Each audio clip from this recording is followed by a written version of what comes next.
I think I've heard a stat that something like, is it 80% or 90%, something insane like that, of hacks are done through social engineering. Yeah, that's absolutely correct. And, I'm sure your viewers and even you have heard some variations of the phrase, the human is the weakest link. And I just want to highlight, this is non-technical skills. They're not doing coding, are they? Nope, not at all. It's not even allowed. So even if you could use it, you're not allowed to. So, right? And then they're like, wait, what? You were a computer scientist and now you're doing this? Maybe I should listen. But how are companies are companies waking up to this? And they are you having inroads in companies as you do the CTFs and talk about this?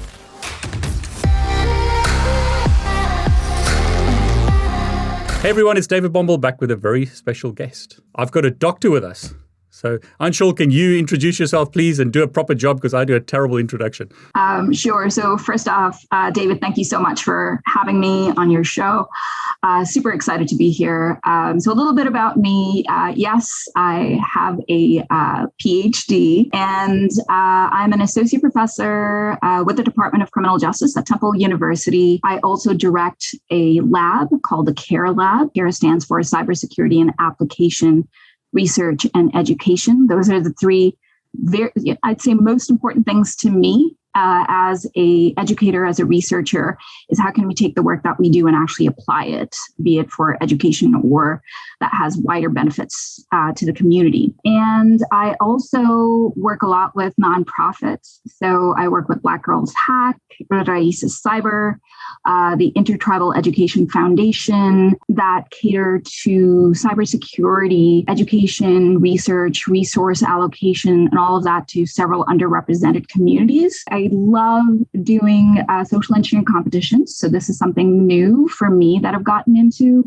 But my overall sort of mission is to hopefully send out that message that cybersecurity isn't just technical, and the human aspects of it, the social aspects of it are severely downplayed, and that's a problem. And we need to address that. So that's what I like to do. That's a little bit about me. I think I've heard a stat that something like, is it 80% or 90%, something insane like that, of hacks are done through social engineering. Yeah, that's absolutely correct. And, I'm sure your viewers and even you have heard some variations of the phrase, the human is the weakest link. That's one of my pet peeves. You got to tell us why. I am not a fan of that phrase for a couple of reasons, right? One is, look at all the amazing things that humans can do. But the human isn't the weakest link. I think the problem is the training. I think the training is the weakest link. How we train, who are we training?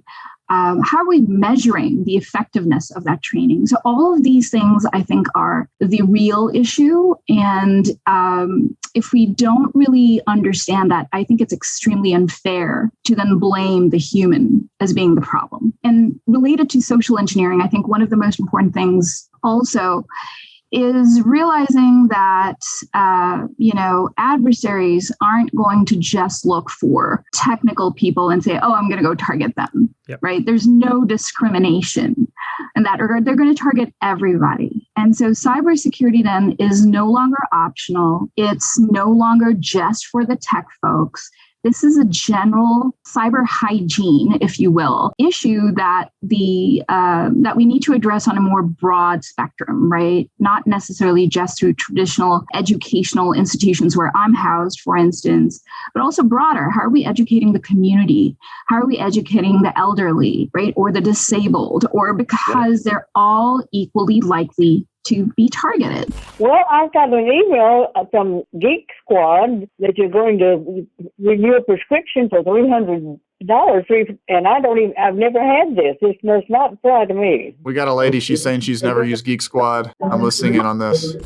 So that's I think the really important part about understanding culture, understanding context, understanding language, religion, race, ethnicity, right? All of these types of things have to be taken into consideration when we're looking at attacks. And that's why I think it's not the human that's the weakest link. It's how we train. I think we need to just emphasize this. You have studied a whole range of things. I mean, when I was looking at your resume, or CV as I would call it, it was like, wow. And we need to emphasize, just for the techies like myself watching, that you have a technical background. So could you take us back in time? What was the first degree that you did, and then how did that perhaps lead you down this road that you've taken? Sure. So my first degree was actually in computer science. And that was my undergraduate degree. And I worked for 2 years in the private sector. Oh, gosh, I think my actual title was software engineer and quality assurance, quality control engineer. So basically, I had to write code and then I had to break whatever I had written. So it was a cool job. And the company that I worked for at the time, we experienced a breach. And this was back in the day. So now, don't start guessing how old I am, right? 21, come on. Forever 21, right? But, we had a breach and then we were all scrambling. And this was a time when security wasn't even a topic in my degree. It hadn't even been covered. It was very traditional, right? Like your usual courses, operating systems, compilers, and all that kind of stuff. But we never talked about it. And that got me thinking, right? Because it didn't matter if everything was secure. Going back to that quote that you mentioned earlier, right? The statistic, that's how they got in. It was through good old-fashioned social engineering. And so that's what got me thinking, how cool would it be if we could look at cybersecurity in a more holistic way that extended just beyond the technical? Because clearly just focusing on the technical isn't working. And so I quit my job. Wow. I quit my job and I went back to school to study criminology. While I was there, I was interested in online gambling and cybercrime, which was a lot of fun. So a lot of gambling sites were being extorted, especially during peak betting periods. So I got to study that, which was really cool. And then when I went out to Rutgers for my PhD, I focused on critical infrastructure and cyber attacks. So I wanted to look at power grids and cyber attacks specifically, and I was interested in adversarial decision making. So how is it that I choose target A versus target B? And once I choose it and I start an attack, how does my decision making unfold as the attack progresses? So actually, went out to DEF CON as a grad student. That was my first DEF CON experience. And I salute the hacker community, because one of the things, the hacking community and I think educators are similar, because they, at least in this context, right? Because they love to learn and they love to tinker with things and they love to try different things. And they're very creative, and they supported me, right? They said, "Oh my God, you're a graduate student here. Okay, we'll take your survey," right? And so I got a lot of love from that community. So I looked at that for my dissertation. And then I continued to work in that space when I got my job here at Temple. I still started noticing that we weren't focusing on the human side, right, as much in terms of education. I was working in that space a little bit as a researcher, but I started noticing, and this is all anecdotal, so I don't have numbers for this or anything like that, but I'm wrapping up my 10th year at Temple. And for the first 5 years, 6 years, I taught the same way that I had been taught, right, in the social sciences. Yeah. Go research a topic, write a paper, and do a presentation. And what I was noticing is I had non-technical students in my class. So I teach an upper level cybercrime elective class. And I noticed that a lot of non-technical students who were in there said, "Well, we can't do cyber." And I said, "Well, why not?" Right? And they said, "Well, because we don't know how to code, or we don't know how to hack. We don't have those tech skills." And that really broke my heart, because you know how people think, right? And this is what we do as social scientists. We study human behavior. We look at group dynamics. We do all sorts of crazy things. And I've never understood why our expertise is celebrated in other areas, right? Like organized crime or terrorism or corporate crime. But when it comes to cyber, we don't get that much. It's starting to change, but it's not, nearly where I want it to be. And so I realized that this is a problem, because as an educator, I'm not doing my job if I'm not developing that confidence in my students that they can pursue this. And then on the flip side, I have computer science students who have to take my class. It's a requirement for a certificate that they have. Yes, exactly. You're going to love, and they sit in my class and they had their eyes rolling in the back going, why do we need to know this? And then exactly how, you asked me, well, what's your background? I have to relay the same thing because I came from that world. Yep. Right? And then they're like, wait, what? You were a computer scientist and now you're doing this? Maybe I should listen, and then I said, well, I looked at, I'm very envious of our, computer science faculty because they do a lot of really cool things in terms of hands-on learning. So they'll have labs, right, where you can do ethical hacking, you can do digital forensics, you can do all of those types of things. That is application-based learning. And I was like, what are we doing? We're doing nothing in that space. And that's, so what can we do? So at this point, I got invited to give a talk in Estonia, in Tallinn, and they were doing a cybersecurity summer school. It was a week-long program. They had students from all over the world come over there. And the theme for that year was social engineering. And I was blown away. I said, how did I not think about this? Right. And so it was brilliant. They were doing all sorts of cool things, right? They were doing shoulder surfing. They were doing. So like CTFs, is that right? It wasn't so much a CTF, like a full-fledged CTF, but they just had like these different activities that students could try out. It wasn't called a CTF, but I guess you could say, it falls under that category. And, just doing like calling people up and doing just essentially vishing for information. And I said, wow, wake up, Aunshul. You need to get your act together. And this was completely non-technical. And I said, all right, and you get your inspiration in the least expected of places. This was not, I think like the stars aligned. It was meant to happen. I was supposed to be there. Right. And I came back and I said, okay, I'm going to implement this in my classroom. So I had to come up with a description because it has to get vetted by our ethics board. And usually when I submit anything to the ethics board, it goes to review and I get an approval or a modifications request, whatever. This time I submitted it and they called and they're like, what are you trying to do? And I was like, why is it? And it's like, you can't just do this. This is problematic. And I said, well, what? And so it got into, well, you can't just call people up and do this. That's unethical. We're going to get sued. It's going to violate terms and conditions for any, product or whatever that we use. And I was like, oh my, okay. But and this was another sort of learning moment for me, right? So not only was I, okay, I need to up my game, but also how do I bake ethics into cybersecurity education? And I think that's something that, we need to talk about a lot more, and maybe we can revisit that later as we're talking. But it took me 8 months to get approved. Wow. Because we went constantly back and forth, like, what can I do? What can I not do? And so people are like, oh, when I just talk about the projects, people don't know the effort that went behind it. And there's a lot of, I had to connect with the ethics board. I had to go through risk management, make sure the projects were contained on campus so that our students weren't going places and doing things that would put them in danger because you're dealing with, right? So it's very different when you're training students versus when you're training working professionals. But the good news is I had a good group of people that got what I was trying to do, right? And they made it work.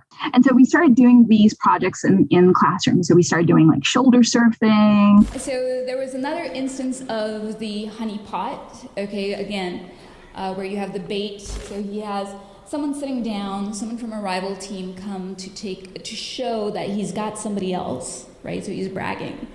And that's when they get him. We did this really cool project where I gave all the students this absolutely silly prop, like a squeaking rubber chicken. And they had to go convince someone with a good pretext or a good backstory for why they were, walking around with this chicken But the ultimate objective was getting someone to do a group selfie with you. And of course, the prop, the rubber chicken. But how were you going to convince someone to do that? So for our first thing, we did frat boy pledging. Justin's going to be the pledge, and his pledge is that he has to get selfies with people holding the rubber chicken. Walking down the street, and you keep asking everybody you see, and then eventually, if you're lucky and persistent, you reach two nice people who say yes. So Justin brought those people back to just in front of the Bell Center, and we explained that he was pledging and that we needed to get a selfie with the rubber chicken, and here we go. We got our selfie. Mission accomplished. It's harmless in the sense that you're not getting information or you're not getting access to a restricted area or anything like that. But the concept is still there. How do I convince you to do something for me? Yep. Right? So we had to sort of change the scope a little bit, but the concept of it stayed the same. So we started doing that. We did, privacy terms and conditions projects. So we all know that everybody reads those, right? The privacy. Yeah, of course, no problem.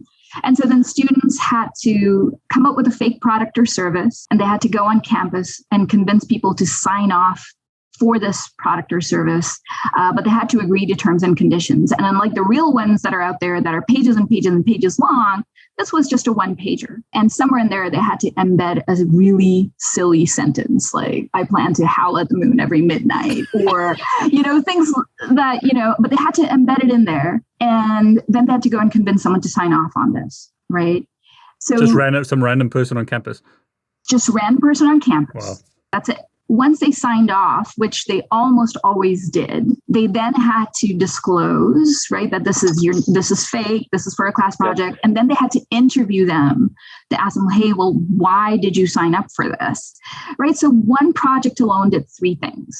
One was you were coming up with your sort of game plan and actually trying to develop that adversarial mindset, right? How do I go and convince you to do something? Part two was the ethical component, the disclosure. Part three was they became researchers and got to understand the reasoning behind this, right? Why they signed up for it.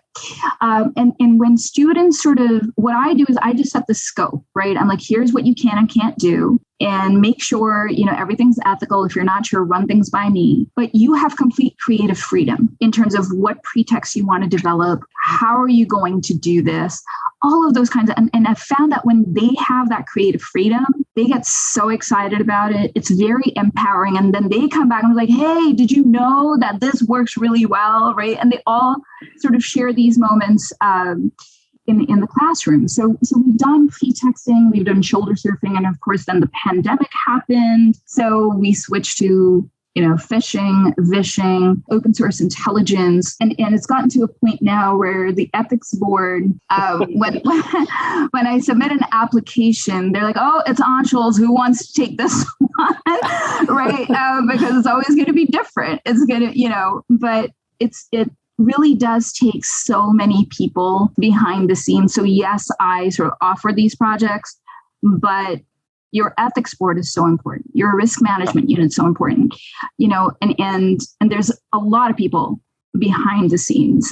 So those were some projects that we did. And these are, by the way, available for free for download, if your viewers are interested in that. And so we've had educators obviously use this, but we've had students who've come and say, hey, we run cybersecurity clubs. Can we take some of your project? I'm like, absolutely. We've had industry and government request these projects because they're trying to step away from doing online quizzes for cybersecurity training. And they also find that this builds a lot of bonding moments between, colleagues. So I thought that was really cool. So we started doing that. And then fast forward a bit, I started going to conferences and talking about these. Right? Class projects. And I had so many students reach out to me after I gave the talk, and they came up and they said, hey, this is really cool. I wish we had something like this, where I'm at. Do you do CTFs? And I said, no. And this is what I mean. Inspiration comes from it was the very audience, the community that I'm serving that came up to me and gave me that idea. And they said, can you do CTFs? And I was like, oh, okay, let me go think about that. And so, of course, the next hard part was trying to find partners to do this, because you are literally looking at a one-woman team, right? And I said, okay, I really need to find people. And I pitched this to a couple of different folks who will remain unnamed. But, it came back, it's like, yeah, no, this is not going to fly. This is not going to work. And I'm used to hearing that. And that's okay. I asked, didn't get. So I said, okay, I'm going to try my own thing. And I finally found a partner with the Layer 8 conference. And for those of you who are into social engineering and open source intelligence, you should definitely check them out.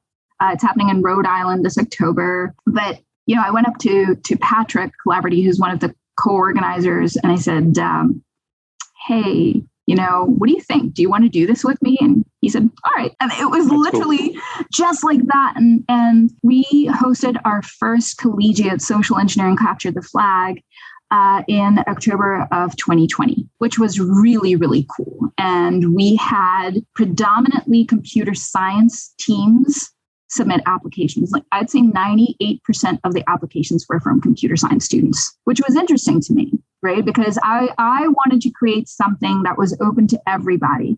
A lot of the technical competitions are not for everyone, right? They're not inclusive of all fields. And I wanted to create something where I could have not just technical students, because they need to learn about this too, of course, but someone who's a drama major or someone who's a music major, they could try their hand at this because, again, cybersecurity isn't optional anymore. It impacts everybody. So we did have one psychology team compete, which was really cool. And the event was a success, So we had obviously Layer 8 as our co-organizers, but we also brought members from the professional social engineering community to serve as judges, right? And so they were also engaging with the students, which was really, really nice. So they took time out of their schedules to make this happen. And then, I said, well, this is great, right? It worked. Then I started getting emails from educators for K through 12. And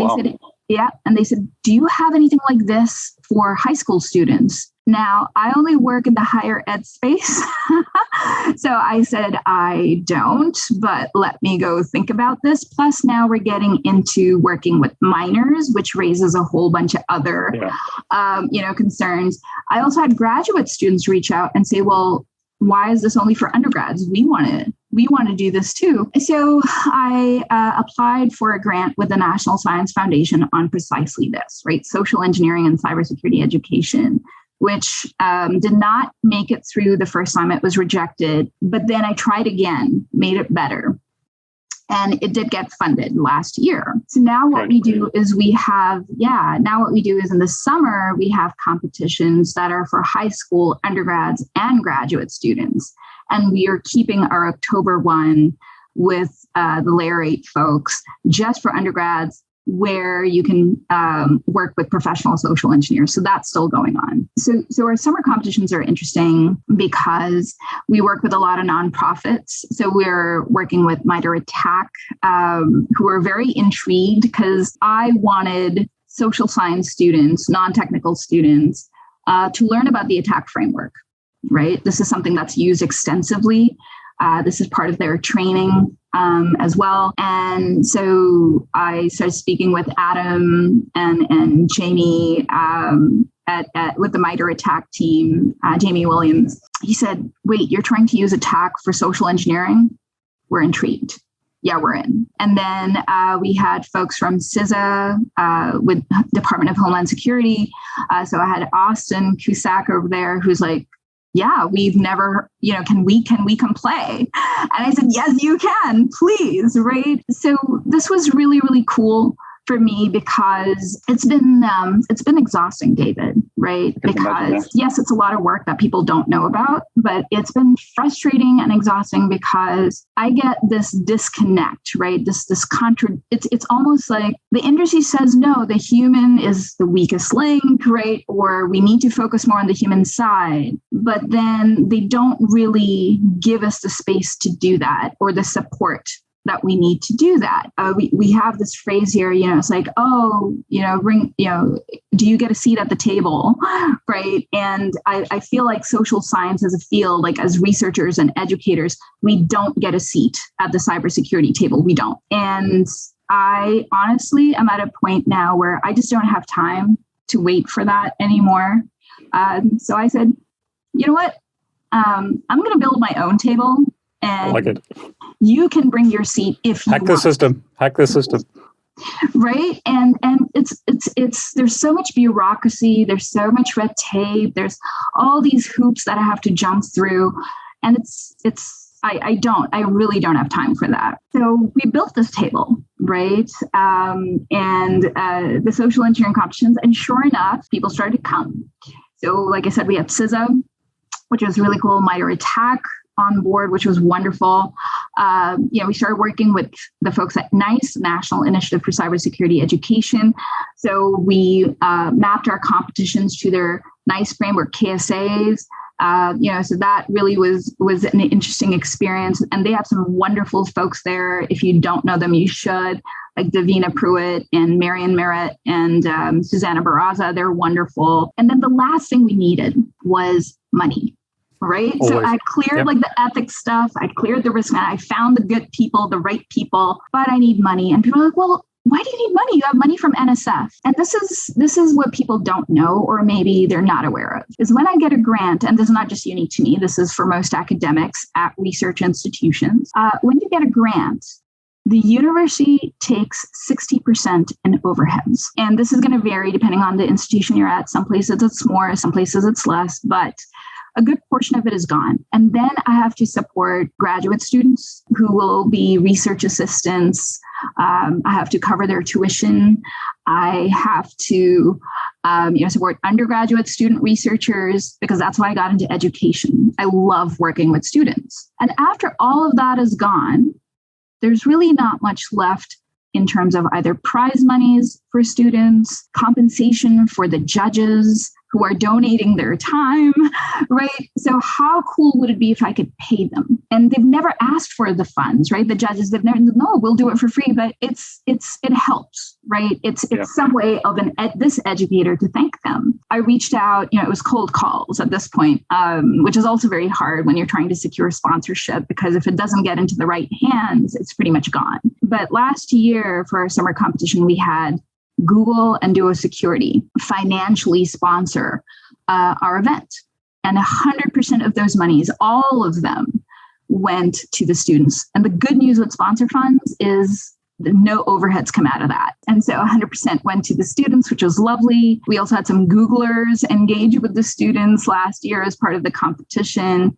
This year we had Google come back and Trend Micro sponsor us, but I'm still hurting financially, right? So what I'm trying to say is, if industry is saying, and government, saying that the human side matters, then put your money where your mouth is, right? And start investing in us, invest in our competitions, invest in training programs, invest in this. And that's going to get at, a more, I think, robust, a more holistic next generation workforce, where students feel like they can contribute and they should contribute.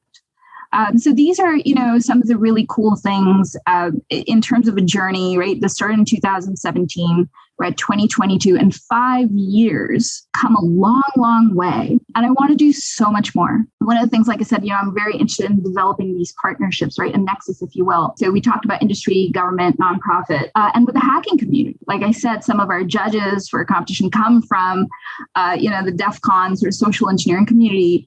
And so earlier this year, I was asked to come on board and join their team, their core team. And to me, Most Right. academics may not understand the significance of this, but to me, this is the equivalent of getting tenure. It's a badge of honor, and the fact that I was asked was wonderful, right? So I've come on as a research lead because the folks that are behind this really are interested in the research side of social engineering, not just doing it, right? But really understanding what's going on sort of under the hood, right? How does this work? Do you have different hypotheses that you want to test out, right? Do you have this broad research question?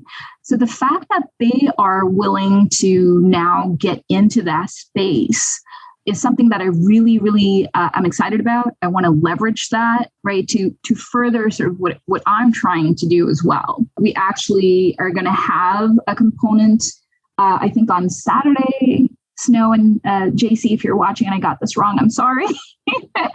But we've got a little bit of time dedicated on one of those 2 days where folks can come and try to do a research call through vishing.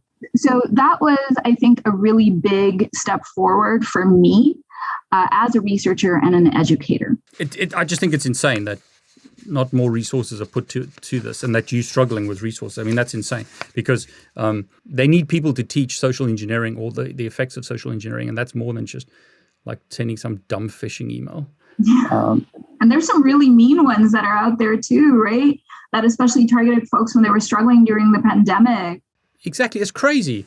It's so cruel, right? And that's unethical. See, that to me is unethical. Targeting someone when they're already down and hurting, really awful. Now, the cyber criminals don't care about that, of course. But if you're training someone, right, again, if industry really needs to think about ethics, right, and culture, again, these types of things, when they're designing these types of exercises for their own employees, because it's not only is it going to be awful and that person could, be reprimanded for that, but it's not a good way to build a workplace culture. It's really not. And instead of shaming someone or reprimanding someone, how can you make these, first of all, don't have mean fishes or whatever, right? Or unethical fishes. But also, if you do develop an ethical phishing exercise and someone does fall for it, don't reprimand them, don't embarrass them or shame them. How do you reframe it so that it becomes a teachable moment and that person genuinely grows and then feels comfortable in that workplace culture? That is so, so important, right? So I think being more supportive, not blaming the victim, again, going back to that human is the weakest link. No, maybe how we're training is the problem. And then if they fail at training, what do we do? Is it them? Is it us? Is it, I think that really needs to be given a lot of thought. So have you done some more training stuff? Have you got like training materials for companies to teach this stuff? So the same course projects, as is, shoulder surfing is a very popular one. So we always run that at the beginning of the semester. And this is great because students don't know their classmates yet. So there have been some wonderful blunders, as I like to call them, when they're trying to target each other. But that for me is a wonderful icebreaker at the beginning of the course, because they're trying to target each other, but it's the entire classroom environment is high alert, right? Because I essentially divide the students into teams, and for 2 weeks they have to target each other while they are surfing on their devices. Now, the rules, again, because of ethics, you can't capture any sensitive information. So if they have their financials up or their transcripts or health, rate records, that's off limits. But if they're just watching a video, things like that. And for 2 weeks, David, nobody has their devices out in class. That's amazing. So I was like, oh, this is how I get you all to not surf in the back, right? But they come up with so many creative approaches, right? They develop their own sort of equivalent of a human honeypot, persistence, right? So when I remember one student had to follow someone from a rival team on campus right after class because it was lunchtime. It followed and followed and followed. And the person finally stopped, placed an order at a food truck. And that's when he pulled out his phone to serve while waiting. And that's when he was caught. Right. So they come up with, and then they come back with their findings like, well, persistence pays off and honeypots work. And this one, I'm like, there you go. And they figured it out on their own. So and they come up with some great, hey, can we like plant a camera in the classroom? I'm like, no, you can't change the physical environment. But on the flip side of this is after the 2 weeks, and typically by the time they're done with the class, they come up and they're like, yeah, we have, camera blockers. We have screen filters so people can't read what's on our screen. We try to sit in a certain way so they can't especially when I'm doing something sensitive. So I have a wall behind me so no one can target me. Like, there you go. And I didn't even have to explicitly, sort of say that. They figured it out. So I think that's really, those types of things make learning fun. And when it's fun and you are involved, you are the primary doer of the activity, that's going to sink in, right? And I don't, again, grade them on successes or failures, right? Because I tell them, even if it's a failure, bring that in because I will give you the points for that experience. But I mean, it's so practical what you're teaching. Because you red teaming and blue teaming all in one go, right? And so if you reward the failures too, why did this not work? Let's talk about that, right? They're like, oh yeah, okay, no, we get, and others listening are like, okay, it's okay to fail. Right? Like I told them my own experiences. I've failed so many times. Not everything I apply for gets funded. The ethics board came back going, what are you doing? Right? So my initial submission was a failure. Failure is needed because that's how you learn and that's how you grow. And success only comes from failure as a foundation. So these are the types of things that, are also sort of hidden, right? It's all subliminal. It's part of the learning process, but we celebrate that too. So that I think is really, really meaningful as well. I just think, if you get caught doing that, let's say it's you rather get caught out in a test situation like that, and you remember the lesson than in a real situation. And it's much better to laugh about, oh, you caught me, and have a laugh about that but you won't forget the lesson. Yeah.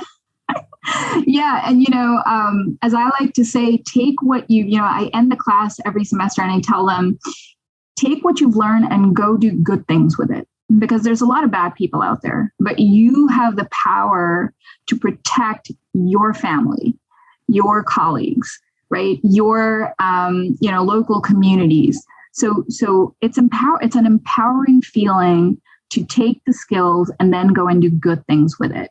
And I think and I also tell them, it's like, if you mess this up, if you do something that's unethical, I have to close shop and the next group of students are not going to benefit.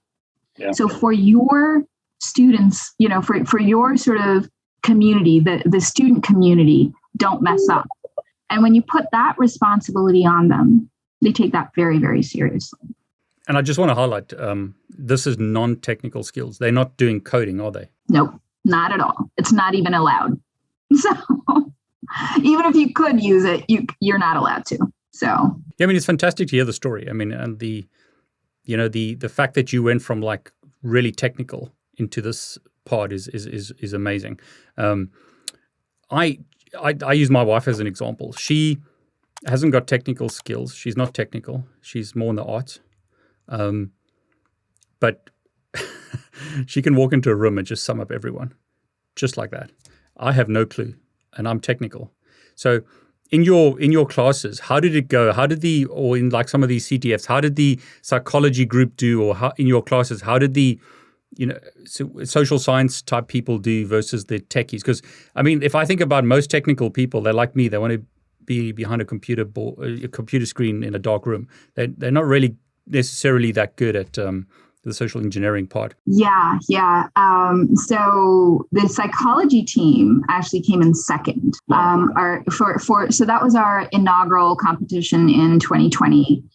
We had a one-woman team from Norway who placed first, and she is technical, but the thing that helped her was she had some experience doing tech support. So she knew how to talk to people. Yeah. And so she brought those sort of skills into the mix, right? And the third place winner was an all technical team. But it's been interesting because I'm looking at the team composition. And this is something else that I think it's really, really important. So now we're starting to see teams that have a mix of computer science students, but then they brought in someone from business side who was specializing in sales. Yep. It's the right type of people. I mean, the right type of people. Kind of people, right? And someone who was a psychology and language major, right? Because then they understood when to do what types of cues and, drop what kinds of hints and all these types of things. So what I am seeing is students are catching on to the fact that if we have skills that are limited, then we need to find folks that complement and supplement our own skills. And that is such an important message to send when it comes to understanding the limitations of your own skills, your own domain expertise, and that you need a well-rounded team. And it develops mutual respect for different disciplines, I think, which is important, right? So in addition to sort of baking ethics in, which is important, I think there needs to be, at this stage, recognition that other fields are important to cybersecurity. And if you start putting that into the minds of the next generation workforce, they're going to invite people to their own respective tables who aren't technical because they're going to understand that it matters. So that should be part of the education as well, right? Is you're just one part of it that's going to help with the problem, but you're going to have to learn to play with others, and not just learn to play because it's a good thing to do, but it's the best approach to really getting at cyber attacks and cybersecurity. But so we have all sorts of disciplines. I think, like I said, we're starting to see teams that are more multidisciplinary in composition, and they all shine at various points in the competition. So when it's on the phone call, for instance, they put the sales guy up front. When they had to do the phishing emails, they had a psychologist, the students sit there and go, okay, no, you want to frame it this way with this persuasion technique. With the open source intelligence, we saw a lot of technical students shine because they used, Google dorking and all sorts of other techniques to do that. And they all came together and they merged their findings. And as a group, as a multidisciplinary group, they excelled. Yeah, there's a lot of truth. I mean, it's a huge wake-up call for companies because, let's be honest, if you take and I'll just talk from the technical side, if you've got someone who doesn't have great personal skills, how do you convince a normal person in an organization not to click on a link? You need someone who, like the salesperson, you need someone with people skills. The older you get in life, I think sometimes the more you realize it's life is about working with others. And like you said, like getting skills from everyone. You can't be good at everything. So you got to get a team together. But how are companies are companies waking up to this? And they are you having inroads in companies as you do the CTFs and talk about this? This is you're I think this is my other pet peeve. We're gonna talk a little bit about one of the things that obviously communication is important, right? Being able to train people or talk to people in an effective way. But one of the things that I've always every time I go to a conference and I go to vendor booths and they're like, yeah, we have great internships. I'm like, what do you have for non-technicals? And they're like, what? Right. I said, what job openings do you have for, let's say, criminologists or psychologists or anthropologists? What do you have? And they said, well, they can do sales. And I think that's nice, but and that's me being nice. Very nice. Yeah, I was going to say it. It's a nice way of saying it. But as social scientists, and I only speak about the social scientists, right? There's obviously so many other domains like the law or the business side of things or the media, media and communication side of things. But I'm only going to talk about the small space that I know about. Is we're good at so many other things, right? All companies need, for instance, internal policies on what, protocols are and what should employees do. Social scientists can be great at developing these policies, right? Be it internally for an organization or at various levels, right? If we're looking at that, what we're doing right now, security awareness and training, bring us in to do that. How can we help you improve? That could be a job in and of itself. Threat intelligence, right? This is, again, as social scientists, we study these things. We look at modus operandi. We look at group dynamics, divisions of labor, adversarial adaptation to disruptions. These are areas that we work in. So why can't this port over into your space? So do you have an opening for someone? Right? Because you can teach people technical, you can teach that part, but this sort of analytical thinking, critical thinking, this is something that we can really bring to your teams. So that's another way that I think, we can participate. There's also the area of evaluation and assessments, right? For anything, be it training, be it research, be it a new program that you've implemented. We also work in that space. So what I would really like to see, and, I'm starting to have these conversations. And again, this is all so new to me. So if any of your, audience is like, yeah, we're already doing that, please let me know, because I would love to take that back to my students and say, it's okay if you're not technical. Here are some options for you that you should seriously consider, because they need more people like you in the field. I think that message really, really needs to be sent. In terms of internships, in terms of jobs, it's been a real struggle for me to find those opportunities as an educator. And again, this goes back to that disconnect. If you say it matters, where does it matter? Show us that it matters. And that's going to help me convince my students that they matter, right? So I have yet to find this. And I think this is written, this is how do we write the job descriptions? How do we write up the qualifications that are needed for these? I'm also, I have so many students come up to me like, well, we don't know how to code or hack, but we also need all these certifications, and those are expensive. And so, a lot of my students, the community that I serve, given where Temple is located, we're a public institution. A lot of our students aren't rich. So, they're struggling. So what resources do you have in place to help them with that? And even with the certs, right? Like when I spoke with industry, and again, I'm not going to name entities here, they have flat out said, oh, you have psychology and social science students? Great. We'll take them and then we'll teach them technical and then they can get their certs. So it's still being viewed as a conversion. You have to convert to technical. It's so wrong when so many hacks don't happen that way. It's back to front in a way. And I mean, I just see, the more I listen to you, the more I think, wow, there's so many opportunities, because I'll just say this to like anyone who's in a company watching. I mean, how do you teach someone how dangerous social engineering is? We tell them on a piece of paper or like send them a phishing email or whatever. But it sounds like what you're doing is you took something that was dull and boring and you made it really exciting for the students. And I mean, I'm sure there must be an opportunity for companies to take like what you've done and put that in their workforce to try and stop, like, watch this video because you clicked on a link, or whatever boring training it is. I think there must be a huge opportunity to take sort of the CTF mindset and like all the stuff you've done with your students and like put that in companies. Yeah. And we, so like I mentioned, the trajectory, it started off in the classroom. Now we're doing the CTFs, right, that are national, I'd say international in scope, which is wonderful. We have this nexus. We recently had a Canadian law enforcement entity reach out to us and say, hey, can you do a social engineering workshop for us that's done your way?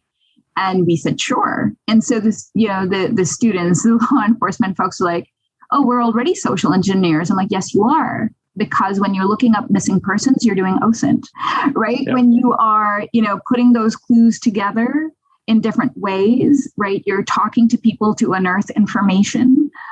That's social engineering. It's just called different things in different ways. And so, and they get to try their hand at this. And, you leave them with packets, right? Like, here's some projects, go try them out on your own internally. The one, sort of thing that I really, really want to touch on is this idea of DEI, right? Diversity, equity, and inclusion. And we have traditional notions of that, obviously, right? Underrepresented communities and access equity and all those types of things, which are absolutely important. And we do focus on that in our competitions. We're sort of, as I like to say, we're being proactive about a lot of these things. And I've been out to a lot of CTFs, technical ones, for research, sort of purposes. And I noticed that it was the same big name schools, and there are students who are coming. And I'm like, well, that's great. But what are we doing if you're not a big school, right? And given, all the talk about cybersecurity workforce shortage and exactly. There's such a need. There's such a need. Yeah. Right? Lack of diversity. And so one of the things that I've found with these competitions that's really powerful is we're the gatekeepers. We decide who gets in, right? And for the most part, basically, it's been, if you've submitted an application, we will take you. Yes, it's a competition, but more importantly, it's a learning experience. And we've had community colleges. We've had students who don't have the funds to travel say, this is our first CTF ever because we can't otherwise travel to these, right? Or we're not technical and we want to see if we can actually try this. And this is exactly what I was hoping for, right? So sort of opening it up. So a different take, I think, on DEI, right? I'm going to use the same acronym. But diversity can also be diversity in thought and perspective, right? A different way of thinking of cybersecurity, the social side, the human side, the psychological side. In terms of equity, I like to think of it as skills equity. So like a lot of the technical competitions, if you're not technical, that's it. You can't try it. Yeah. And one of the things that I wanted to do is create something that anyone could try. It didn't matter if you'd ever done it. It didn't matter if you've been doing it for years, right? But it's relatable because we've all experienced social engineering. We've all done social engineering, right? So if you got kids of like 2 years old, they know how to social engineer their parents to do anything. They do. And students social engineer teachers all the time. Can we get an extension? Here's why, right? We social engineer when we go to an interview because we've done OSINT on our employer. We want to impress them. So we're going to, right? So it's relatable. And of course, we've all received phishing emails. I can, say that maybe most of us, right? We've received those annoying phone calls, right? That try to get us to divulge something. So when you make it relatable, it becomes something that's easier to grasp. And I want to emphasize this because somebody said this to me once. They said, oh yeah, you can get non-technical people because, it's easier. And I'm going to see, right? I know, that's funny. Right? Totally off base, yeah. Go on, sorry. Right? Because, coding requires skills. I'm like, you can learn it. That's the space I came from. But just because you're not coding or doing all of that tech stuff doesn't mean you're not smart. It could mean that maybe it bores you. It bored me. I didn't want that as a job after working in that for 2 years, looking at code every single day. It wasn't my cup of tea. So when it's either not attractive enough, this is yet another stream for you to consider. And so if you make it relatable to everyday experiences, guess what? You are a social engineer. You've been doing this for a while and you've experienced it. You got it? Okay. Oh yeah. Okay. I'm going to come try it out. Right. So just sort of drawing the audience in when they can understand it, not again because it's easy, but because it's relatable.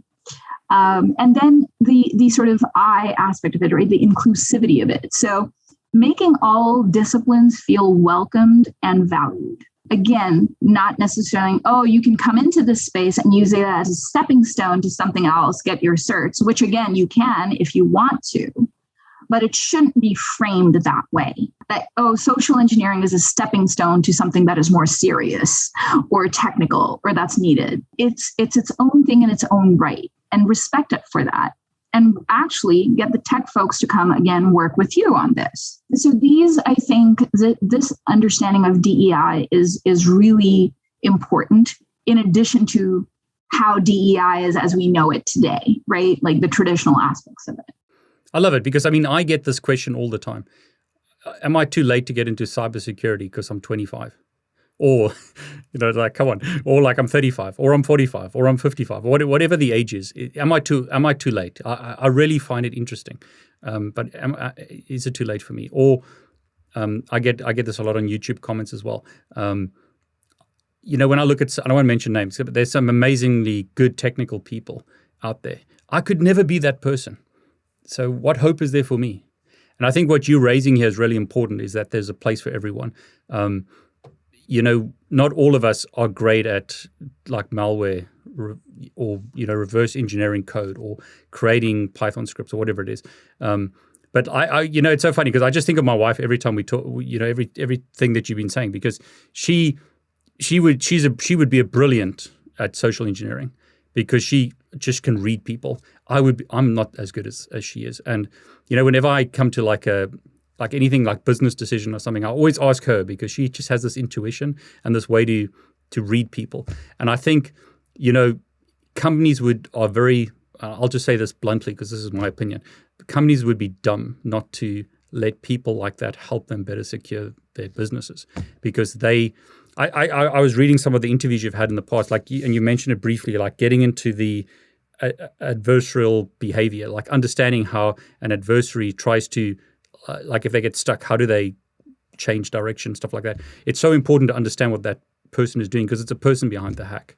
And sorry, I'm waffling, so I'll push it back to you. I think I'm glad that you sort of touch on that, because I want to use that opportunity to talk about some of the pushback that I've been getting, right? Yeah. Which is, oh my God, Aunshul, aren't you teaching students how to lie?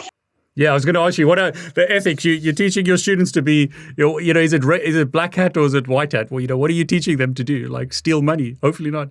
Yeah, and isn't that dangerous? You're teaching them how to do something that's unethical. And I say, well, hold up, right? Let's unpack this statement. We already have a lot of technical, right, CTFs, where students learn how to break into things. Why is that celebrated? Why is that considered cool and hip and sponsored by industry, right? And I think one of the reasons for that is because you're breaking into a system. Here you're hacking a human, and it becomes personal. It becomes scary, right?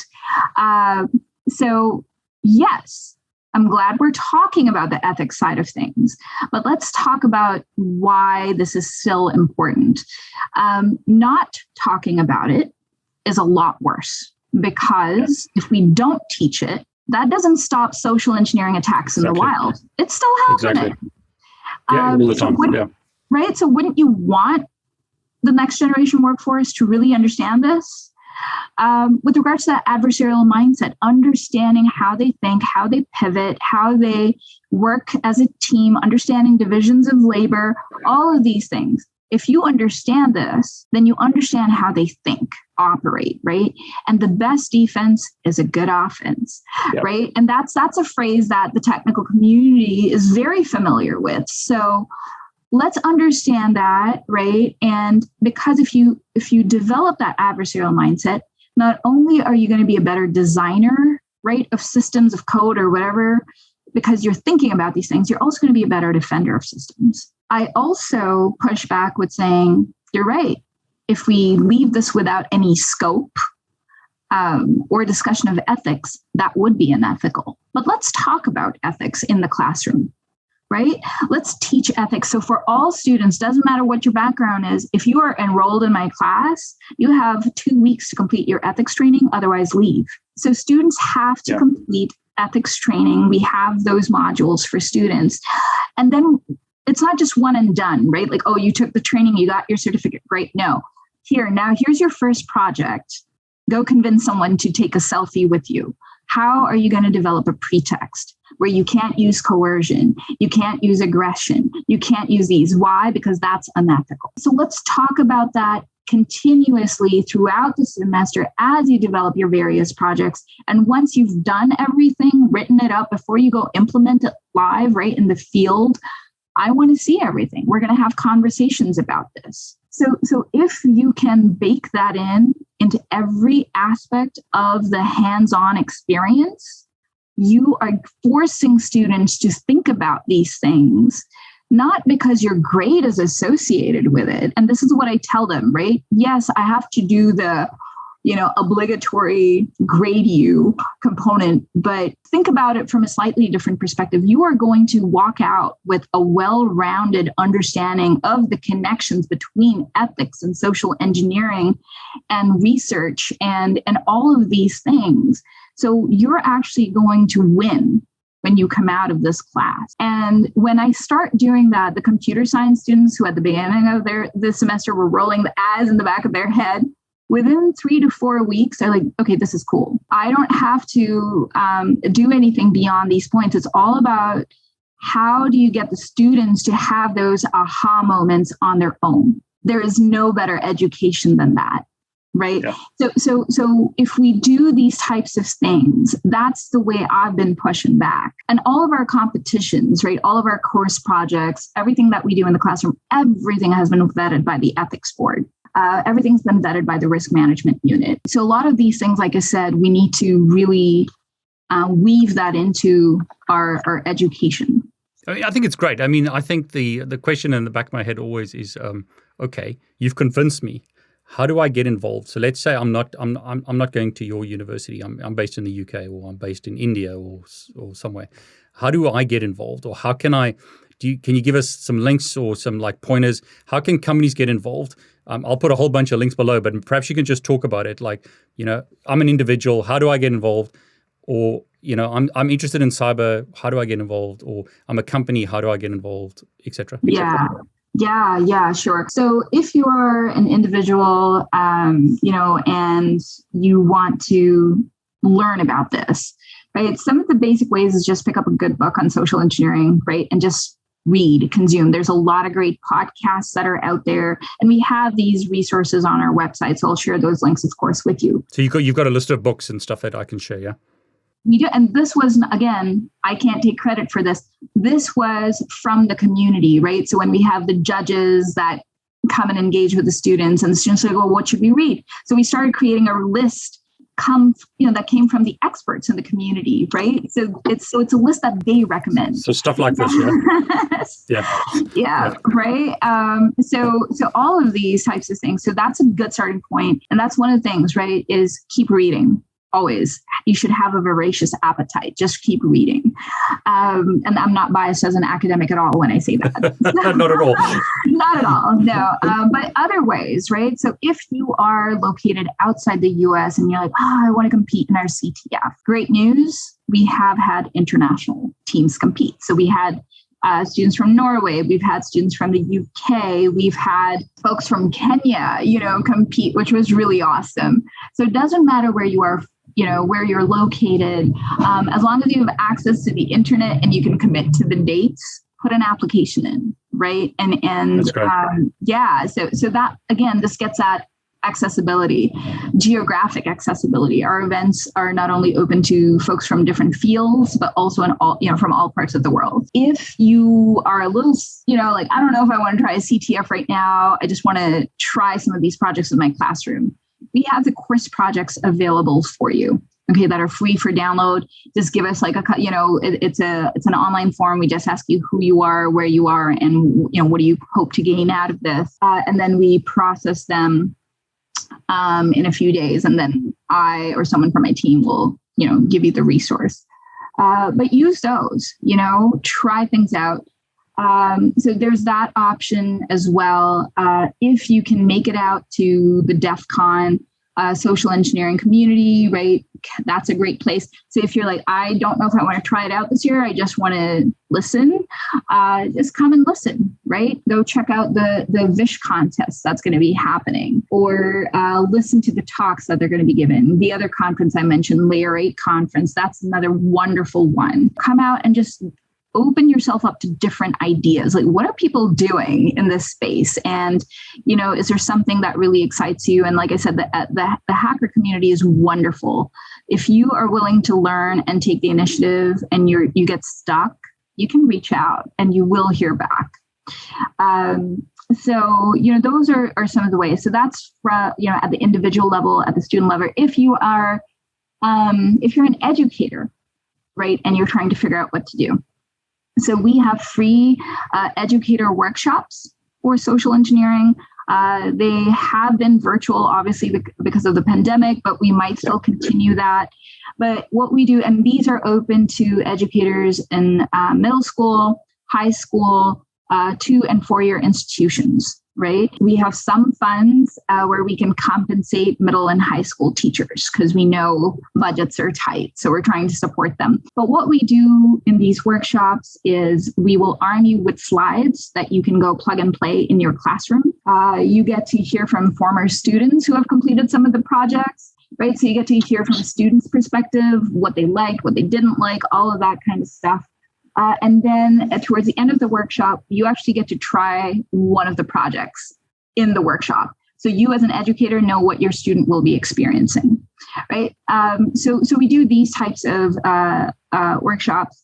And interestingly, we started offering them, since last summer. And we had public librarians reach out to us, which was amazing. And they said, well, we're not educators, but can we come learn and use the material because we have seniors in our community who are getting scammed, and we would love to do evening workshops. And I said, yes, come, right?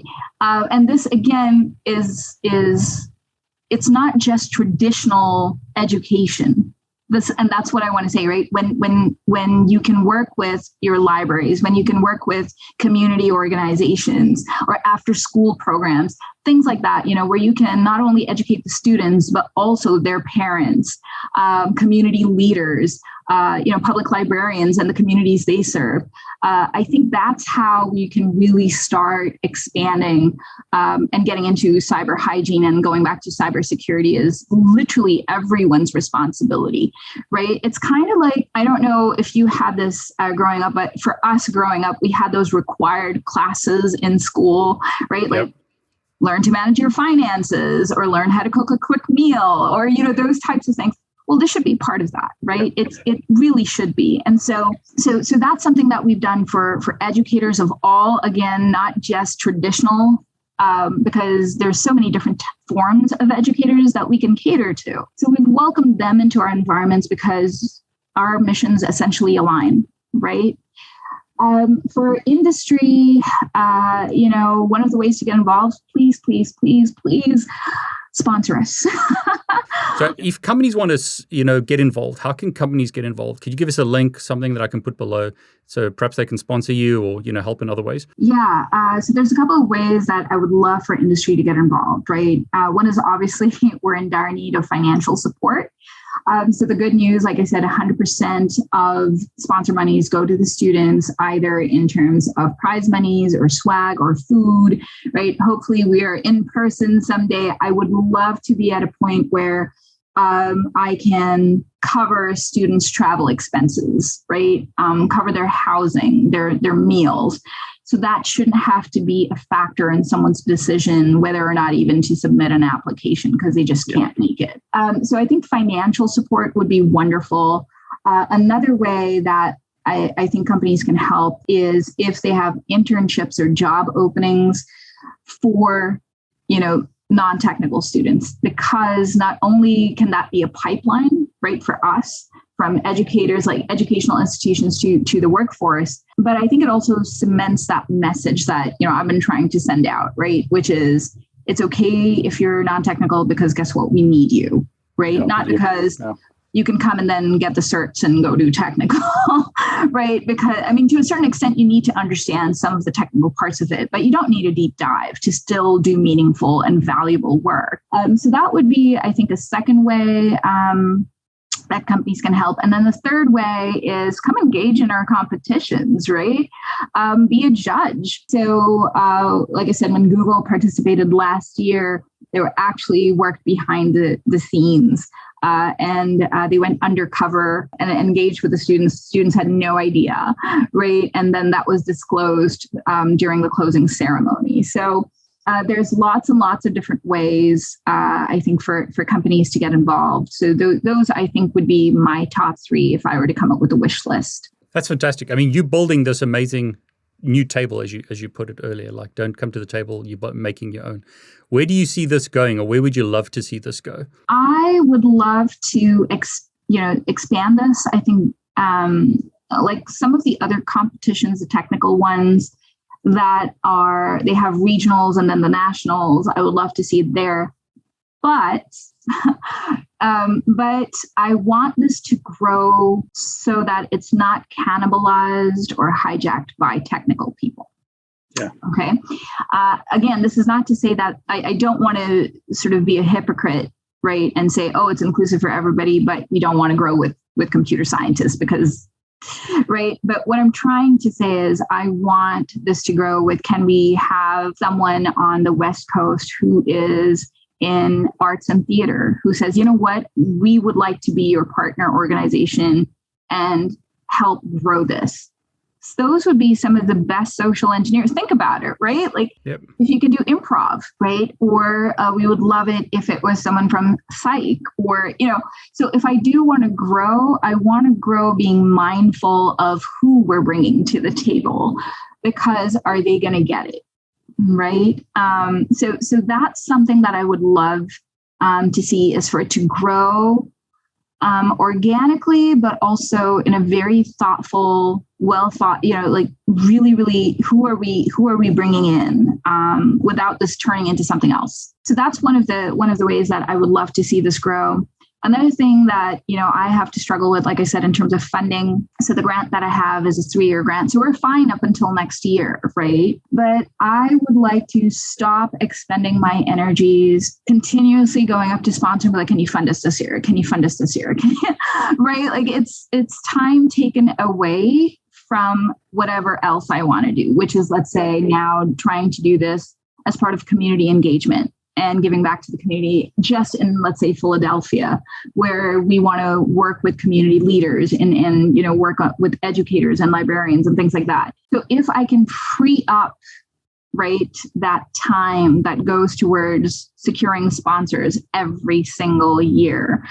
So I'm looking for partners, right, who can financially support us, who share our vision, who will not hijack the work that we're doing, and still give us the flexibility and creativity to do what we're doing. So that would be something else that I would love to see, is if we can establish that study revenue stream, that would free up my time. But those are sort of 2 areas where I would love to see this grow. Anshul, I really appreciate you sharing this. I mean, it's a fantastic story of how, you did technical, computer science, you were coding, and then you saw a whole new opportunity because of a hack that took place and the way that hack was done. And, in some ways, I just had a funny thought. I mean, in a way, it's terrible, the hack. But it's, in a way, the good thing that came out of that, what is it, the silver lining, is that you went on this journey. And, I know it's not easy. Well, I can't imagine what it was like. But, I mean, based on what you've told me, it's going on journeys and changing industries is not an easy thing to do. But, I really appreciate you doing that. And I think it's so important, if you want to, we have this big problem in cyber. I mean, you mentioned like old people getting scammed. It happens every single day. We need this type of education. And I really hope that this grows to be much bigger. Sorry, go on. One of the things that we're trying to do, right, with these competitions is also change the theme every year, because we want to show the relevance of social engineering in so many different contexts. So last summer, our theme was, okay, I'm the director of the lab. I'm hiring students who are posing as pen testing companies to do a social engineering pen test on us. So that was last year's theme. This year's theme was the Care Lab has been hit with ransomware. So now we're calling you in to negotiate on our behalf, because negotiation is also a form of social engineering. Yeah. And it was interesting to see, like, a lot of, going back to your question earlier about, how did the tech students do versus the computer science students, kept going into incident response mode. They're like, can we get the logs? Can we get this? I'm like, no, we have an incident response team, right? This is all simulated. We have that. We have called you in to negotiate. How are you going to do that? Yep. Right? So the art of negotiation with the adversarial group, while also simultaneously interfacing with your client and representing our needs and keeping us calm, right? So these are all variations of social engineering. And next year's theme which we're going to be announcing tomorrow, but I'm not sure when this airs. But next year's theme is going to be romance scams. Oh, wow. Yeah. And the Federal Trade Commission released numbers earlier this year of victimization costs, financial costs associated with that. And just in 2021 alone, just that 1 year, it was $547 million. It's crazy. Mm-hmm. Right. So again, sort of framing, showing again the relevance of social engineering there. Right. And, there's so many other topic areas that we want to cover. But the idea here is, again, to demonstrate that there's so many different ways, shapes, and forms that social engineering can take at different points in different ways. And that's why it matters. So that's something else that I wanted to sort of slip in there. Aunshul, so I think you've highlighted the importance of social engineering. I think all of us who think about it realize it's such an important thing to do. And I really appreciate you, doing all this work. Do you have any last thoughts or advice to students or people in the industry and to companies? I would say keep an open mind, welcome other fields, learn from others, and continue to grow. Because if we embrace all of those things, we're really going to get better at cybersecurity. We have a long ways to go. I think if we sort of inject this aspect into the work that we're doing already, which is wonderful, I think it would be a major boost and make cybersecurity more holistic. I really thank you for sharing. I really appreciate it. Thank you. Thank you.